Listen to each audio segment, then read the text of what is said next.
ரஜினி சாரே நாங்க விரும்புறவங்க தான். ஜெயிலர் படத்தை நான் தியேட்டர்ல போய் பார்த்தேன் குடும்பத்தோட. நீங்க ட்விட்டர்ல எடுத்து பார்க்கலாம். ரஜினி சாருடைய படங்களையும் கமல் சாருடைய படங்களையும் சேர்ந்து காம்போ ஹிட்ஸான படங்களை ரிலீஸ் பண்ணோம் சார். 30 போஸ்டர் ரிலீஸ் பண்ணோம் 2 மாசம் முன்னாடி. போய் பாத்தீங்கன்னா ரஜினி சாரும் கமல் சாரும் இணைந்து நடித்த combo hits, blockbuster, silver jubilee, 100 days மூவின்னு போட்டிருக்கோம். தில்லுமுள்ளு போஸ்ட் 100 நாள் போஸ்டே நாங்க தான் எடுத்து ஒரு ரஜினி சார் ஃபேன்ஸ்க்கு வந்து கொடுத்துருக்கோம் நாங்க மதுரையில. ஸோ அந்த மாதிரி வந்து நாங்க யாரும் ரஜினி சாருக்கு அகைன்ஸ்டா இல்லை. ரஜினி சாருக்கு ஒரு வார்னிங் கொடுக்குறோம், அவருக்கு ஒரு காதுக்கு இந்த விஷயம் வந்து போகணும் அப்படின்னு நினைக்கிறோம். அதே மாதிரி நியூட்ரலா இருக்க நிறைய ஃபேன்ஸ், சில பேருக்கு வந்து கோபம் இருக்கும், கமல் சாரை பிடிக்காம, ரஜினி பிடிச்சாலே கமல் பிடிக்காதா அப்படின்னு ஒரு பிம்பம் கிரியேட் பண்ணிட்டாங்க. அப்போ இவனுங்க போடுற இந்த போஸ்ட், இந்த வானவராயனா இருக்கட்டும், வேற யாரும் சொன்னீங்க சார், பாபா ராஜ்குமார் எடுத்து பேண்டவர்னு பேர்ல இருக்கிறாங்க பாருங்க, இவங்க இருக்கட்டும், இவங்க எல்லாம் என்ன பண்றாங்கன்னா ஏதாவது ஒரு போஸ்ட் போட்டா அதை போய் 5000 பேர் லைக் பண்றது, ட்வீட் பண்றது, இதெல்லாம் செய்றீங்க பாத்தீங்களா? இதெல்லாம் உங்களுக்கு ஒரே ஒரு விஷயம் தான் நான் சொல்றேன், கர்மா இஸ் பூமரன். அதாவது எங்க தலைவர் வந்து கமல் சார் என்ன சொல்லியிருக்காருன்னா, என்னுடைய வெற்றியை சந்தோஷமாக ருசிக்கும் நீங்கள் இன்னொருவரின் தோல்வியை கொண்டாடாதீர்கள்னு சொல்லியிருக்காரு. அதே தான் நான் உங்களுக்கும் சொல்றேன். நாங்க என்னைக்குமே வந்து உங்களுடைய ஃபெயிலியர்ஸ் நாங்க சக்சஸ் இது பண்றதே கிடையாது.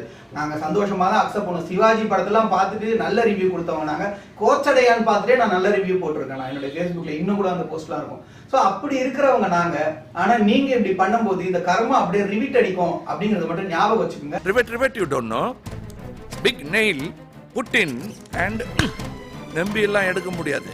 அடுத்த ஆகஸ்ட் 14ஆம் தேதி உங்களுடைய படம் ரிலீஸ் ஆகுது. இந்த வைத்தறிச்சல் வந்து இப்படி வந்து வாண்டடா நீங்க இந்தியனை கிரியேட் பண்ண மாதிரி பண்ணீங்கன்னா அது உங்களுக்கே ரிவர்ஸ் அடிக்கும். ஏன்னா ரஜினி சாரே கமல் சாருடைய ஃபேன், அது உங்க எல்லாருக்குமே நல்லா தெரியும். ஸோ இது வந்து எதுக்காக நான் சொல்றேன்னா, இவரை நான் கண்ட்ரோல் பண்ணி வச்சிருக்கேன். ஆனா வந்து ஒரே ஒரு வார்த்தை மட்டும் நான் சொல்லணும் அப்படின்னு எனக்கு சொல்லியிருக்காரு, அதை சொல்லிடுங்க சார்.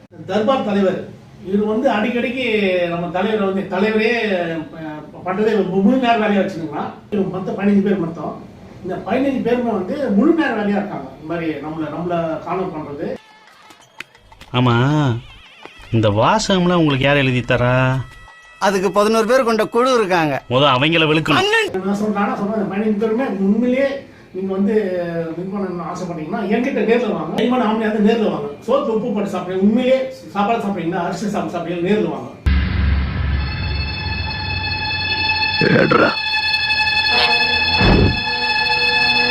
சொல்லிக்கிறேன், உண்மையிலே ஒருத்தர் பிறந்தா சார் கோவப்படாதீங்க.